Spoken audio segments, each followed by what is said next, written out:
Olá pessoal, tudo bem?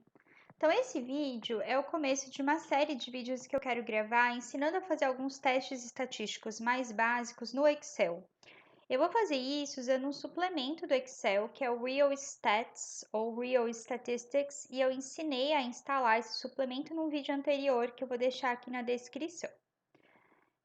A proposta é que eu acho que essa ferramenta, esse Real Statistics, ele pode ser muito útil para alunos. Eu penso muito nos meus alunos de graduação, pessoas que não querem seguir carreira acadêmica, que precisam usar ali no momento pontual a estatística e que por causa disso não compensa parar e aprender uma linguagem de programação como o R, e às vezes essas pessoas não têm acesso a computadores com SPSS.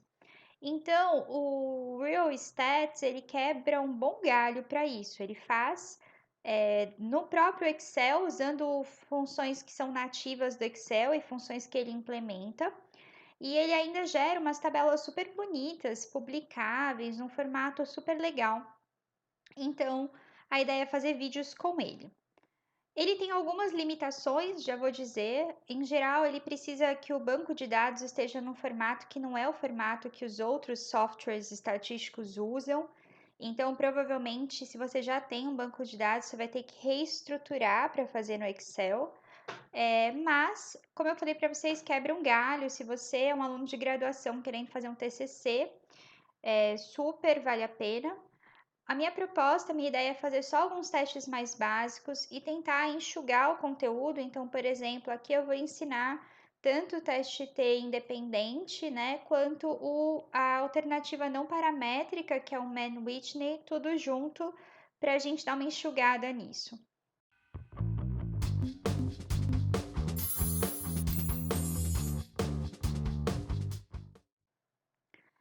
Antes de tudo, eu queria mostrar para vocês que o meu suplemento, o meu Real Statistics, ele dá um problema, um conflitinho com o Excel, que é quando eu abro o Excel, ele nunca está aparecendo. Então, eu preciso ativar ele de novo. E aí, eu não corrigi isso exatamente para mostrar para você que isso acontece e como corrigir. Para corrigir, então era para estar aparecendo aqui uma aba suplementos que eu clicasse e aparecesse o Real Stats. Como não está acontecendo, eu vou vir aqui em arquivo, opções, aí vou clicar em suplementos, suplementos do Excel e aqui eu vou desativar o Real Statistics. Então esse aqui é o X Real Stats, é o mais novo, esse outro aqui é uma versão mais antiga. Ele estava ativado, mas ele não estava funcionando. Então eu clico desativo, clico em OK. Aí o Excel processa isso. E aí eu venho de novo aqui, clico em opções, suplementos, ir e ativo, ok? Lembrando também para ativação dele, o solver precisa estar ativado. Então, aí ele vai pensar um pouquinho, vai dar uma processada e vai aparecer ali em cima a aba com o suplemento. O meu demorou aqui um pouquinho, mas foi. Então, veja que agora brotou essa aba aqui, suplementos, com Real Statistics, ó. Já fala aqui Data Analysis Tools. Infelizmente é tudo em inglês, mas é meio intuitivo, assim. Vou mostrando os passinhos, vai ficar tudo bem, mesmo se você não fala inglês. Bom, então com o Real Stats ativado, a gente pode se preocupar mesmo com a proposta, com a pergunta aqui do exercício. A gente tem aqui um banco de dados que tem as informações de 32 alunos da rede pública e privada, e o que a gente quer verificar é se existe efeito da posição que o aluno ocupa na sala, se ele senta na frente da sala ou nos fundos, sobre as suas notas de biologia. E aí a gente vai treinar como descrever esses resultados. Então eu quero antes discutir algumas coisas com você.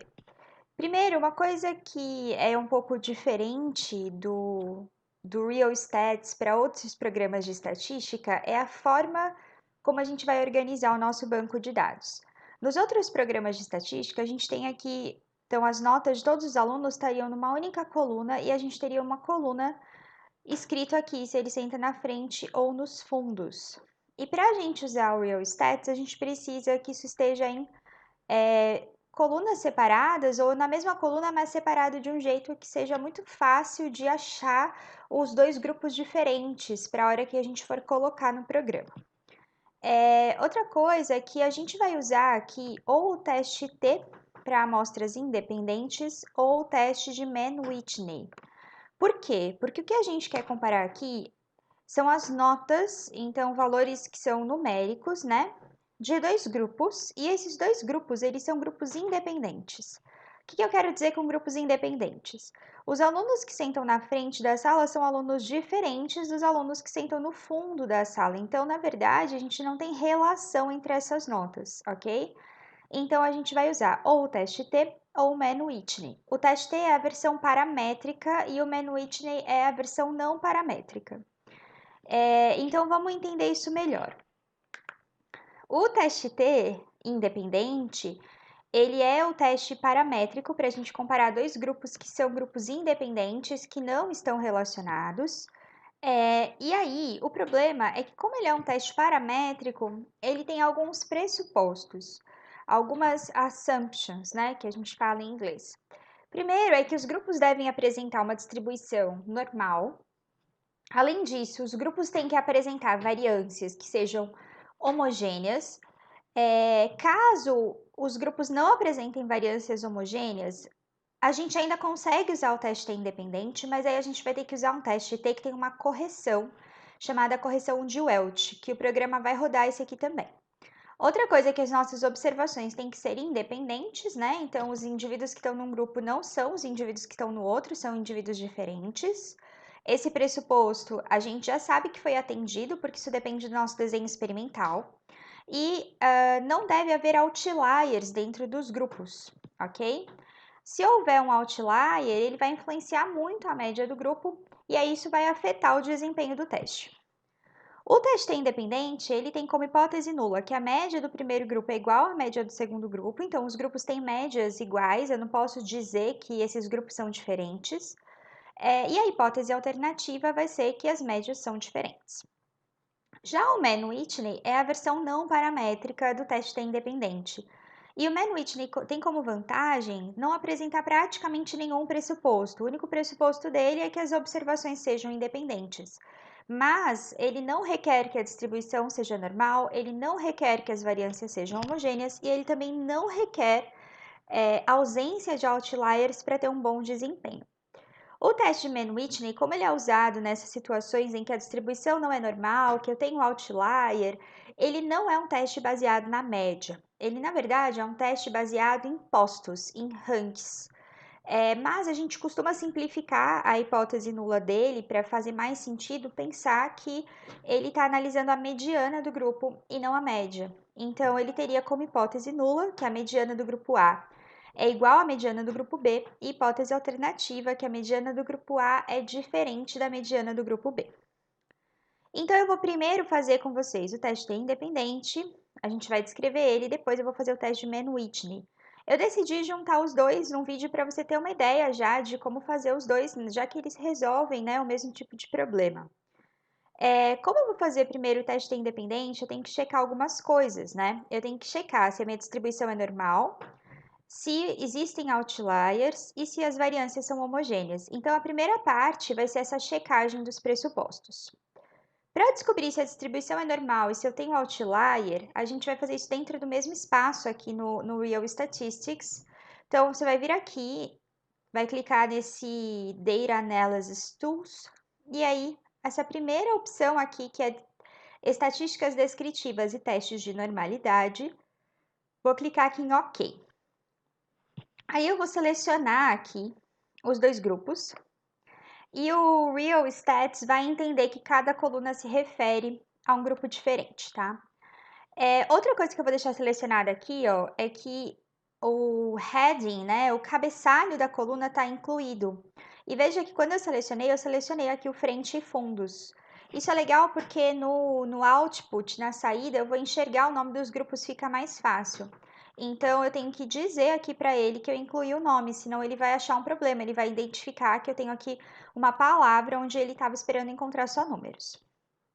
Como eu comentei com vocês no vídeo de Boxplot, Você tem aqui também algumas opções quanto a quartil, você pode usar a versão do quartil que inclui a mediana ou exclui a mediana. E tem umas opções aqui para outlier também, mas eu vou deixar tudo padrão e eu vou pedir aqui então um box plot com outlier e teste de Shapiro-Wilk. Vou deixar aqui também o descritivo para a gente ver bonitinho. E aí o output, que é a saída, a gente pode escolher, por exemplo, quero que comece aqui, ele vai colocar aqui nessa planilha, mas no geral eu deixo aqui em new, então ele vai abrir uma aba nova do Excel com esses resultados, e em geral isso aqui é melhor, às vezes o outro jeito dá problema, então vamos lá. E aí veja que ele libera aqui um monte de informações, mas assim, são informações que vão ser muito úteis para nós, então vamos lá. Se você focar aqui nesse começo, veja que ele está falando de estatísticas descritivas, e aí ele está falando do grupo frente e do grupo fundos, um resumo extenso, muito detalhado de tudo. Eu tenho aqui as médias, desvio padrão, não, desculpa, vou até puxar aqui, ó, que acho que é erro, isso mesmo. Então, a média, na linha de baixo, erro padrão, mediana, moda. A moda apareceu aqui ND. Por que apareceu ND? Porque na verdade não tinha moda na minha amostra, tá? Moda é um valor que aparece com mais frequência que os demais, e na minha amostra nenhum valor se repetia, então não tem moda.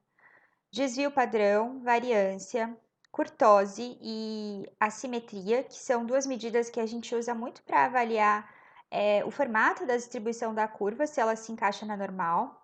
O range, que é a amplitude, a diferença entre o maior e o menor valor. O máximo e o mínimo. A soma de todos os valores. A contagem, que seria aqui no caso o N, né, o tamanho de cada amostra. A média geométrica, a média harmônica. Eu não lembro aqui o que é o AAD e o MAD. E o IQR, que é a amplitude interquartil, que é a diferença entre o primeiro e o terceiro quartis. Então, é uma estatística descritiva muito completa. E no nosso caso, como a gente está pensando no teste paramétrico, o que vai nos interessar é comparar a média, é pensar em média, né, e desvio padrão. Então, veja que o grupo frente tem uma média de 6,5 ali em biologia e o grupo fundos tem uma média de 3,9. Parece que o pessoal que senta nos fundos tem uma nota menor, né? Essa parte aqui, ó, é uma parte que ele constrói para conseguir construir o box plot, tá? Então a gente, inclusive, nunca delete isso porque vai dar problema aqui com o box plot. Mas dessa informação toda aqui, o que interessa para a gente é essa linha que ele disse existem outliers, tá? Vou até pintar ela aqui com uma cor diferente. Então veja que ele fala assim, que no primeiro grupo, no grupo frente, outliers é none. None quer dizer que não tem nenhum, né? Então não tem outlier. No grupo fundos, ele achou um outlier, que é o valor de 8,1. E mesmo que isso aqui pareça não tão intuitivo, quando você bate o olho no box plot, você entende que é isso que está acontecendo, né? Então, no grupo frentes, ele não encontrou nenhum outlier. No grupo fundos, ele encontrou um outlier aqui, ó, com uma nota muito acima, aqui em 8,1, uma nota maior do que o esperado, acima do limite superior. Tem um único outlier, não é algo para a gente se preocupar tanto, tá? Mas vamos lá. E aí, a outra parte importante é que ele faz o teste para descobrir se a amostra é normal. Ele libera automaticamente dois testes, o teste de Shapiro-Wilk e o teste da Agostino-Pearson.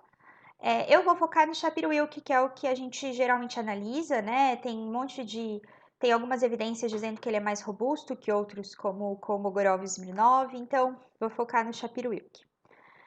Aqui ele, então, nessa tabelinha aqui, ele está liberando os resultados do Shapiro-Wilk. Aí eu tenho aqui o valor de W, que é o valor da estatística do teste para o Shapiro-Wilk, o valor de P, o alfa que ele está considerando, que é aquele nível de significância, aquela minha nota de corte, né, meu ponto de corte. E ele facilita aqui a sua vida, ele ainda fala aqui, ó, é normal? Sim e sim, ok? Mas vamos interpretar. Então, aqui a gente tem o resultado do Shapiro-Wilk e a gente vê que os valores de P para o Shapiro-Wilk, os dois valores são maiores que 5%, que 0,05. Como os dois valores são maiores que 0,05 e no Shapiro-Wilk a gente tem como hipótese nula que os dados são normais e hipótese alternativa que os dados não são normais, então nesse caso a gente vai ficar com a hipótese nula e a gente vai aceitar que o pressuposto da normalidade foi atendido, né? Que é exatamente o que ele já estava contando aqui para você nessa linha. ok? Para a gente não se perder, vou chamar essa aba aqui de normalidade e outliers. E vou voltar aqui, então, para a aba dos dados. Lembrando que a gente, então, já verificou se os grupos têm distribuição normal, então isso aqui foi ok, eles tiveram. E a gente verificou, a gente sabe que os grupos são independentes e a gente verificou aqui se existem outliers. E não tinha outlier mesmo, na verdade tinha um, mas vamos considerar que tá ok.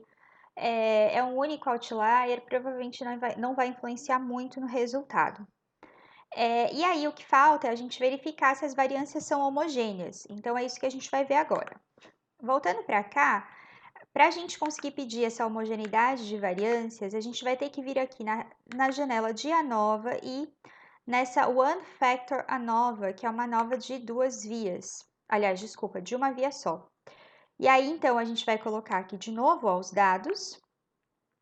Vou colocar que o cabeçalho está incluído. E eu vou colocar também aqui, então eu vou olhar, veja que tem um monte de opção, mas a gente só quer fazer o teste de homogeneidade. Então, eu vou desclicar, tirar aqui a opção da nova e selecionar aqui que eu quero que ele faça o teste de Levene, que é um teste de homogeneidade de variâncias, tá? Então, vou aqui clicar que eu quero que saia numa aba nova e clicar em OK. E pronto. Então, aqui é um teste de homogeneidade de variâncias, que é o teste de Levene. E veja que ele dá aqui 3 valores de P diferentes, né, para esse teste de Levene. O teste de Levene, ele pode ser calculado com base na média, ele pode ser calculado com base nas medianas, ou ele pode ser calculado com base na média aparada. Nesse caso, como a gente está pensando numa estatística paramétrica que tem como base a média, a gente vai analisar o teste de Levene baseado na média, que é o que alguns programas de estatística, inclusive, já fazem por padrão, tá? Que é o caso do SPSS. Então, vamos considerar esse valor de P. Aqui para o teste de Levene, a gente tem como hipótese nula que os dados, né, a variância dos dados é homogênea, né, os dados têm variância homogênea, e hipótese alternativa que não existe essa homogeneidade de variâncias. Então, nesse caso, como meu valor de P foi maior que 5%, eu vou considerar que as variâncias são homogêneas. Então, quando a gente pensa aqui nos pressupostos, eu sei que esse pressuposto aqui também foi atendido, ok? Muito bom. Agora, então, vamos finalmente fazer o teste T. Então, para isso, eu vou vir em suplementos, Real Statistics, eu vou vir aqui em miscelânea, e aqui veja que está escrito, ó, teste T e equivalentes não paramétricos, está tudo numa janela só. Aqui a gente precisa colocar os grupos separadamente, ó. Então, eu vou colocar aqui que é o grupo frente, e aqui na segunda linha eu vou selecionar aqui o grupo fundos. Vou deixar que o cabeçalho está incluído. Eu estou sempre reforçando isso porque é comum a gente esquecer isso aqui ou colocar que está incluído, mas não está incluído, e isso dá algum problema. Aí eu tenho que selecionar aqui as opções, então veja que ele tem aqui a opção para uma amostra, one sample, two paired samples, duas amostras pareadas, e two independent samples, duas amostras independentes, que é isso mesmo que eu quero. E aqui a gente escolhe se a gente quer o teste T ou equivalente não paramétrico, dá até para deixar os dois selecionados, mas eu não vou fazer um por vez, tá? E aí, é só isso que a gente vai mexer. Tem esse espaço aqui, ó, que você coloca a média ou mediana hipotéticas, mas isso aqui é para quando você vai fazer um teste para uma amostra. No nosso caso, isso aqui não vai interferir, tá bom? E aí, vou clicar aqui que eu quero que saia numa nova aba e vou clicar em OK. Então, vou escrever aqui que esse é o meu resultado do teste T independente. Inclusive, ó, veja que ele já libera isso para você, né? Ele está dizendo aqui, ó, t-test for two independent samples. Ele já está te contando o que aconteceu. Aí, primeiro, ele vai liberar aqui um resumo. Esse resumo é um resumo bem legal, ele já te dá aqui, ó, o N de cada grupo. Então, frente e fundos, a média, que bate com aquela que a gente tinha visto, né? A variância. E ele dá também aqui um D de Cohen, que é um tamanho de efeito que a gente usa para o teste T. Então, ele libera por padrão já um tamanho de efeito. Aí, o que interessa mesmo, para a gente saber se os grupos são iguais ou diferentes, é o resultado do teste T. E ele libera automaticamente duas tabelas. Uma primeira tabela aqui que está escrito assim, ó, t-test for equal variances e t-test for unequal variances. Então, Nesse primeiro, é um teste T para amostras que têm variâncias iguais, e no segundo, para variâncias desiguais, variâncias diferentes. O que é esse segundo? Esse segundo é o teste com a correção de Welch, que considera que as variâncias são diferentes. Ele, na verdade, é um teste que corrige aqui o grau de liberdade. Como no nosso caso, a gente viu lá no teste de Levene que as variâncias eram iguais, a gente vai analisar essa tabela. Se as variâncias não fossem iguais, você ia analisar a tabela de baixo, mas você analisaria as mesmas coisas, tá bom? Então, vamos lá. Então, aqui outra coisa importante é que ele libera automaticamente duas linhas. Uma que está escrito one tail e a outra two tail. A one tail quer dizer que é um teste unicaudal e esse aqui é o teste bicaudal. A diferença entre teste unicaudal e bicaudal é uma diferença muito teórica, né? Inclusive, eu tenho um vídeo sobre isso que está na playlist de discussões teóricas que explica essa diferença entre o que é um teste unicaudal e o que é um teste bicaudal. Mas basicamente, o teste unicaudal é um teste quando a gente aposta no sentido da diferença. Então, eu tenho como hipótese nula que os dois grupos frente e fundos vão ter notas iguais, e eu tenho como hipótese alternativa que a nota do grupo frente vai ser maior que a nota do grupo fundos. E essa hipótese ela foi definida a priori, antes de eu sequer coletar os dados. No geral, é muito raro a gente apostar assim num sentido, né? Então, o que a gente faz é fazer testes bicaudais, que tem como hipótese alternativa a diferença, que foi inclusive o que eu coloquei para você aqui, né? Ó, eu coloquei hipóteses alternativas de diferença. Então, são hipóteses bicaudais, ok? É o mais comum de se fazer. Então, a gente vai analisar essa linha aqui, que é o two-tail. Aqui ele dá o valor do t, que é o valor que a gente precisa reportar.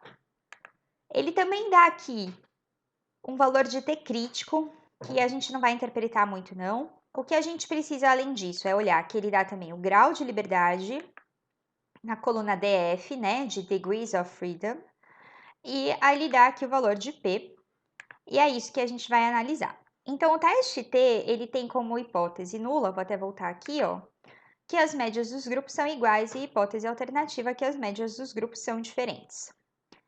Quando o meu valor de P é maior que 5%, que 0,05, a gente fica com a hipótese nula. Quando ele é menor, a gente fica com a hipótese alternativa. Então, nesse caso, ó, o meu valor de P aqui, você pode até achar essa representação meio estranha. O que ele está dizendo? Que é 7,14 vezes 10 elevado a menos 5. Então, é um número muito, muito baixo, tá? É como se fosse o 7,14 com a vírgula andada para trás 5 casas, né? Então, vai ficar um número bem, bem pequeno. Aliás, vou até escrever ele aqui como seria. Seria 0,1234714. Seria isso aqui. Então, é um valor bem menor que 0,05, certo? Sabendo disso, então, o que a gente vai fazer? A gente vai rejeitar a hipótese nula, ficar com a hipótese alternativa. A gente vai considerar que sim, tem diferença entre os grupos. Ele também facilita a sua vida porque ele coloca aqui, ó, tá vendo? É significante? Yes. Então, ele diz aqui que realmente você tem que rejeitar a hipótese nula. Como que a gente descreve esse tipo de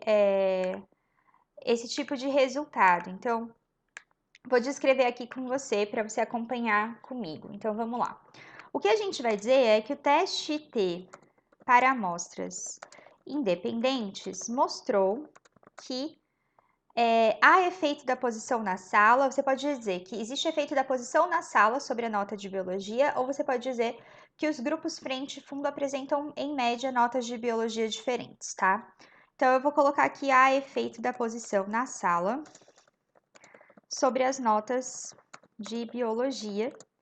E aí, aqui eu tenho que colocar o que me faz chegar a essa conclusão. Então, eu vou dizer aqui, primeiro, que eu fiz como eu fiz o teste T, eu tenho um valor de T. E antes de colocar o valor de T, eu coloco o valor de grau de liberdade. Tá vendo ali que é 30? Então, T, entre parênteses, 30. Aí, eu coloco o meu valor de T, que é 4,60. E eu vou colocar aqui que o valor de P foi menor que 0,01. Quando ele é menor que 0,01, a gente nem diz qual é ele, a gente só coloca que é menor que 0,01. Vou ainda aqui deixar isso subscrito, tá? Para ficar mais bonitinho, que é o padrão mesmo. E a gente ainda pode falar assim que os alunos que sentam nos fundos da sala têm, em média, notas de biologia menores que as dos alunos que sentam na frente da sala, ok? E aqui a gente ainda poderia, né, complementar essa resposta com, por exemplo, a média mesmo e o desvio padrão, tá? Lembrando que aqui nessa tabela ele não liberou o desvio padrão, mas é só voltar aqui na aba que a gente fez a normalidade, ó, que a gente tem aqui os desvios, então dava para você completar, fazer um negócio bonitinho, assim, resumindo já com média e desvio padrão. Ok? É isso. Muito bom. Fora isso, como eu falei para você, a gente vai ver o teste de Mann-Whitney. Então, a gente conseguiu fazer o teste T porque esses pressupostos foram atendidos, mas é possível que os seus não sejam atendidos. Nesse caso, você tem algumas opções. Você pode, por exemplo, fazer uma transformação em cima dos dados. Eu já fiz um post discutindo todas as suas opções lá no Instagram, no @estatísticaaplicada. Então, se quiser, procura lá, que está bem bonitinho, com um monte de referência para você ler. Mas vamos imaginar então que esses pressupostos não tenham sido atendidos. O que a gente teria que fazer? Uma das opções é fazer um teste não paramétrico, que é o teste de Mann-Whitney. Então vamos fazê-lo. Para fazer o teste não paramétrico é muito mais fácil, porque a gente não precisa ver normalidade, não precisa procurar outlier e não precisa ver se as variâncias são homogêneas. Então a gente vem direto aqui em suplementos, Real Statistics, e a gente vem aqui em miscelânea. E aqui onde está teste T e equivalentes não paramétricos, a gente vai, de novo, selecionar um grupo. No outro input range, selecionar o outro grupo. Aqui deixar que o nome, né, o cabeçalho está incluído. Escolher aqui duas amostras independentes e a diferença vai ser que a gente vai clicar aqui em não paramétrico, mas vou de novo clicar uma aba, né? Clicar aqui para o resultado sair numa aba nova. Então, vou colocar aqui que esse é o teste de Mann-Whitney. Veja que ele já libera aqui para você o nome do teste também. Apesar de eu não ter escolhido qual teste, eu só coloquei não paramétrico, ele já fez e já colocou aqui, ó, que é o teste de Mann-Whitney para duas amostras independentes. Aí ele libera os valores, os N's, né, a contagem dos grupos frente e fundos, a mediana dos grupos. Então, veja aqui que já dá para a gente imaginar que se existir diferenças nas medianas é porque o grupo frente tem uma mediana maior. Aqui ele dá também a soma dos postos, que isso faz parte do cálculo do teste. E ele dá aqui o valor de U, que é, que é a estatística do teste, tá? Então, vamos lá. E aí ele libera aqui, é um jeito meio não tão bonito, né, quanto do teste T, mas todas as informações que a gente precisa estão aqui. Então, o que, que a gente vai usar dessa história? A gente vai usar o valor de U, que é o valor que é a estatística do teste, tá? Além disso, a gente vai usar o valor de P, tá? O valor de P, veja que ele libera aqui o P-norm e o P-exact. E na verdade, isso aqui a gente já teve discussões em vídeos anteriores e tal.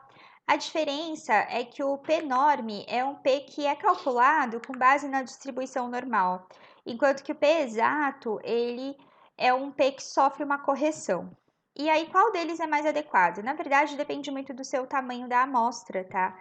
Se sua amostra for suficientemente grande, você pode usar o P-norm. O P-norm, na verdade, ele corresponde também lá, quando a gente pensa em SPSS, ele é liberado como P assintótico. Então, é o correspondente ao P assintótico. É mais garantido a gente usar o P exato, que está mais corrigido ali, tá? Então, no geral, a gente acaba usando o P exato. Então, eu vou usar isso, vou usar o P exato. E é isso, essa informação que a gente precisa.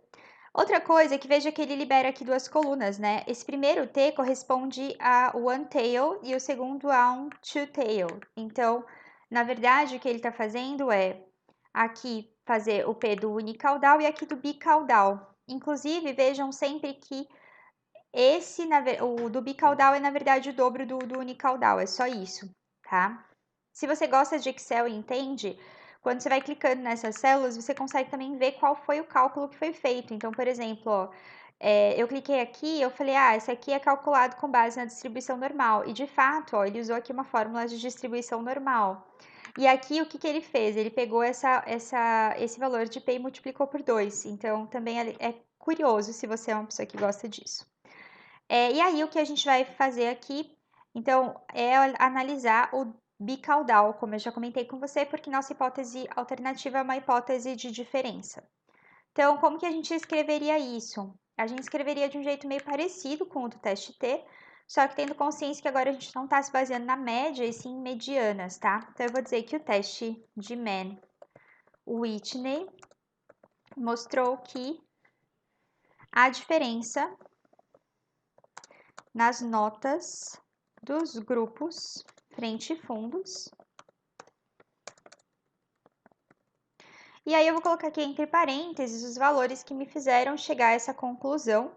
Então, eu vou colocar aqui o valor de U, que é 28, e vou dizer que o valor de P, nesse caso, de novo, foi um P menor que 0,01. Então, pronto, P menor que 0,01. A gente ainda pode colocar aqui os valores das medianas, então a mediana do grupo frentes e a mediana do grupo fundos.